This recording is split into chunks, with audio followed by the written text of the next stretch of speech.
भारत में ब्रिटिश राज की कहानी एक ऐसा दौर जो सदियों तक चला और जिसने भारतीय उपमहाद्वीप को पूरी तरह से बदल दिया।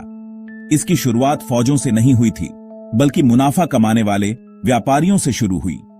ये व्यापारी एक कंपनी के रूप में संगठित थे जो आगे चलकर भारत के भाग्य का फैसला करने वाली थी।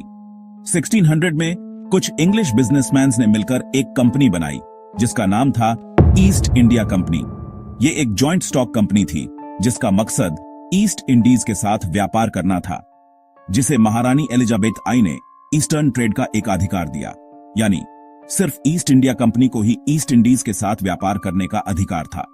वे मामूली ट्रेडर्स के तौर पर आए, उनका इरादा सिर्फ व्यापार करना था और मुनाफा कमाना था। उन्होंने ताकतवर मुगल बादशाहों से व्यापारिक चौकी बनाने की परमिशन मांगते हुए ताकि वे अपना कारोबार आसानी से चला सकें। मुगलों ने उन्हें परमिट कर दिया क्योंकि उन्हें भी इस व्यापार से फायदा दिख रहा था। आपसी फायदा देखते हुए दोनों पक्षों को लग रहा था कि यह एक अच्छा समझौता है। इस बात से बेखबर कि यह विदेशी राज के लिए दरवाजा खोल देगा, एक ऐसा राज जो भारत को सदियों तक अपनी गिरफ्त में रखने वाला था।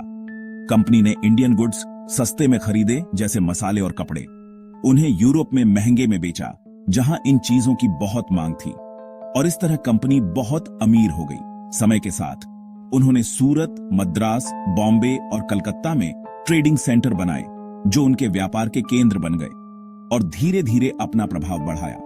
अपने हितों को यूरोपियन राइवल्स से बचाने के लिए, जैसे कि फ्रेंच और डची जो भारत में व्यापार करने आए थे, कंपनी ने अपनी आर्मी खड़ी की जिसमें भारतीय सिपाही भी शामिल थे, और लोकल पॉलिटिक्स में टांग अड़ाना शुरू कर दिया, जिससे उनका प्रभाव और भी बढ़ गया। यह ट्रेडर्स से किंग मेकर्स बनने की तरफ बदलाव था, एक ऐसा बदलाव जो भारत के इतिहास को हमेशा के लिए बदलने वाला था, जिसने एक कॉरपोरेट विजय की नींव रखी और भारत में ब्रिटिश शासन की शुरुआत हुई। जैसे जैसे कंपनी बढ़ी, मुगल साम्राज्य बिखर गया।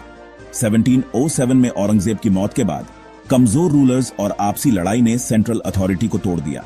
मराठों जैसी रीजनल पावर्स उभरी और साम्राज्य बिखर गया। कंपनी ने इन डिवीजन्स का फायदा उठाया, राजकुमारों को मुनाफे और इलाके के लिए एक दूसरे के खिलाफ भड़काया। नादिर शाह द्वारा 1739 में दिल्ली की लूट जैसी विदेशी चढ़ाइयों ने साम्राज्य की कमजोरी को उजागर किया। मुगल सिंहासन शक्तिहीन था और कंपनी खाली जगह भरने के लिए तैयार थी।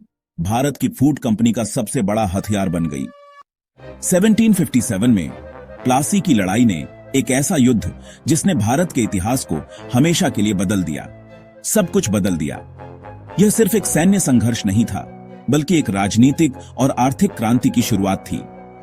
बंगाल के नवाब सिराज उद दौला ने, एक युवा और महत्वाकांक्षी शासक, कंपनी की बढ़ती ताकत को चुनौती दी। उन्हें एहसास हो गया था कि ईस्ट इंडिया कंपनी की विस्तारवादी नीतियां उनके शासन के लिए खतरा हैं।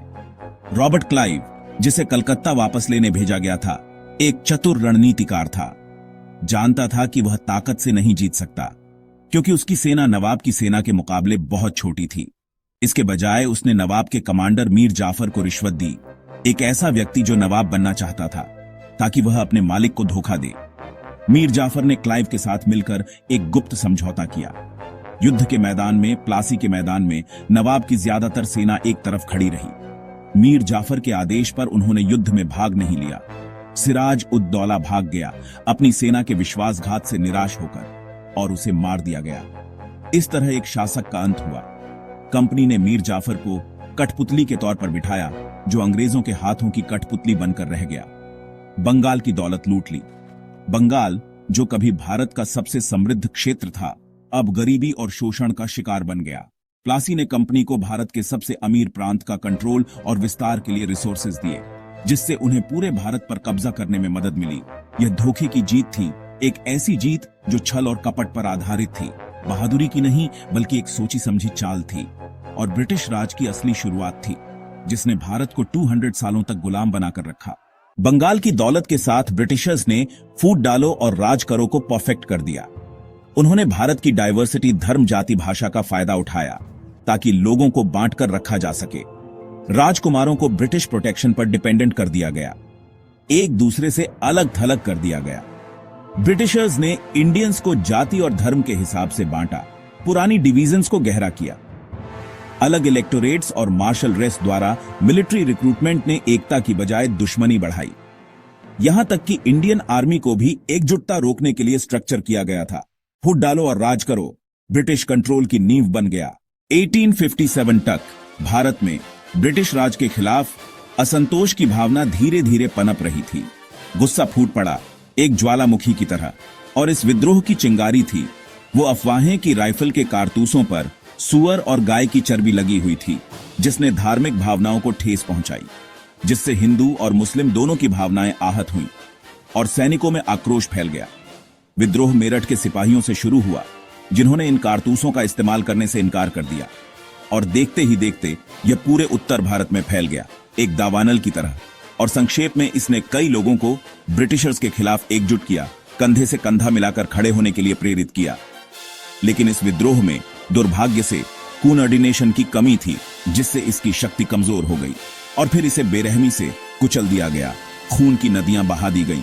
इसके बाद ईस्ट इंडिया कंपनी को भंग कर दिया गया, उसका शासन खत्म हो गया और ब्रिटिश क्राउन ने सीधा कंट्रोल ले लिया, भारत पर अपना आधिपत्य स्थापित कर लिया। ब्रिटिश राज शुरू हुआ, एक नए युग की शुरुआत हुई। लेकिन इस सब के बावजूद ब्रिटिशर्स की अजेयता का मिथक टूट गया, उनकी शक्ति को चुनौती दी गई। 1857 की याद ने एक प्रेरणा का काम किया और भविष्य की पीढ़ियों के स्वतंत्रता आर्मीनियों को इंस्पायर किया, उनमें एक नई ऊर्जा का संचार किया और इंडिपेंडेंस के लिए संघर्ष सच में शुरू हो चुका था। एक नए भारत के निर्माण का संकल्प लिया जा चुका था।